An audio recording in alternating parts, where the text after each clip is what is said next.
Welcome back, brothers and sisters. I am Braden. This is Langley Outdoors Academy, the place where we not only talk about what's going on in the gun world, but also how we're going to fix it together.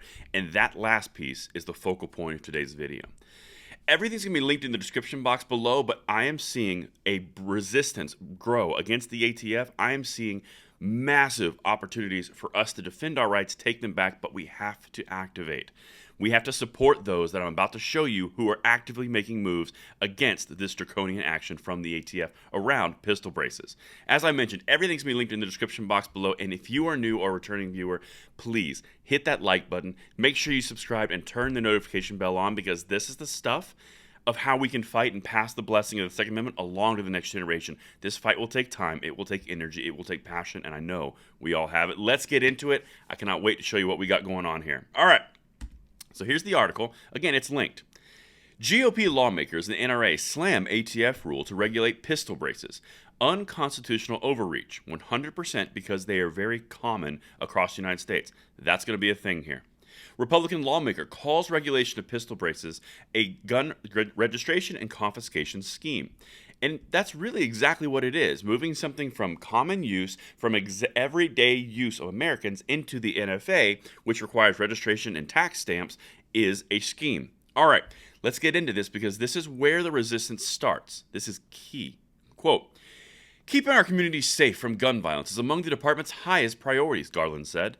Almost a century ago, Congress determined that short-barreled rifles must be subject to heightened requirements. Today's rule makes clear that firearm manufacturers, dealers, and individuals cannot evade these important public safety protections simply by adding accessories to pistols that transform them into short-barreled rifles. Now he's talking about pistols turning an AR into a short-barrel rifle, which is an NFA item. We know that.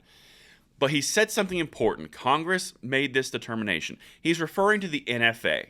Now, the only problem here, when they're going to run into, is the NFA is a different piece of legislation. The ATF deciding something's okay and deciding something's not okay at the whim of the executive administration is a bit of an issue, particularly when they start to defend it in lawsuits in court around common use versus the NFA. That's incredibly important because this boils down to ATF overreach through Chevron deference and executive interpretation. There's a lot of stuff there, I know, but let's keep going because that's where the fight's going to be. Gun Owners of America, which bills itself as the only no-compromise gun lobby in Washington, D.C., vowed to file a lawsuit challenging Biden's new ATF regulation. This is where the fight starts. This administration continues to find ways to attack gun owners. We will continue to work with our industry partners to amplify the disapproving voices in the firearms industry, and Gun Owners Foundation, our sister legal arm, will be filing a suit in the near future, said Eric Pratt, Senior Vice President of Gun Owners of America. So the lawsuits are coming. But the big fight is going to go down to Chevron deference, executive interpretation. It's going to tie in West Virginia versus EPA, and it's probably going to touch on common use really heavily against the NFA. This is going to be a big fight, and it's even got Republican GOP members diving into this. I'm going to show you in a second. President Biden just initiated the largest federal gun registration scheme in our nation's history without even the passage of a new law. GOA is actively working with Congress to pass a resolution blocking this rule under the Congressional Review Act. This is something that we covered in a video 2 days ago, or 2 videos ago, last night or yesterday morning. The Congressional Review Act is basically a way to undermine an executive bureaucracy's rule. Now, I walked into all that, checked the video out. It's 2 videos ago, so it's recent. But let me show you what the GOP is doing because this is important. You're going to see this name again.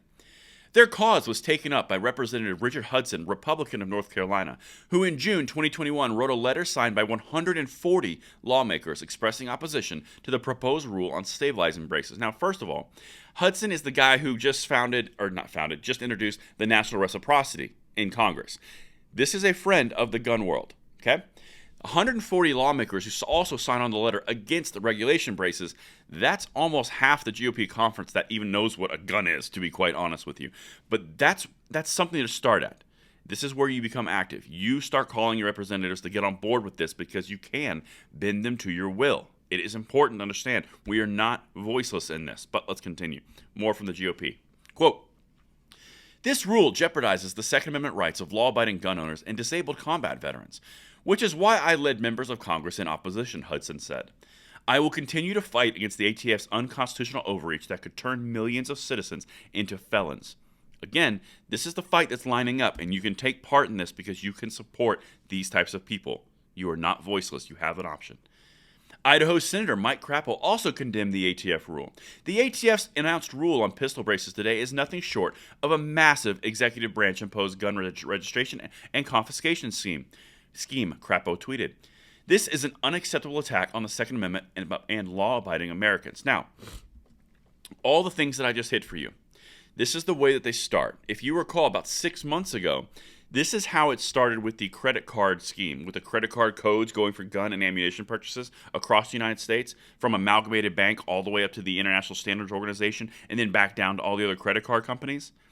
You've got 2 credit card companies that won't even do it anymore because of the amount of outrage that it generated. You have GOP lawmakers in the House and the Senate both attacking it.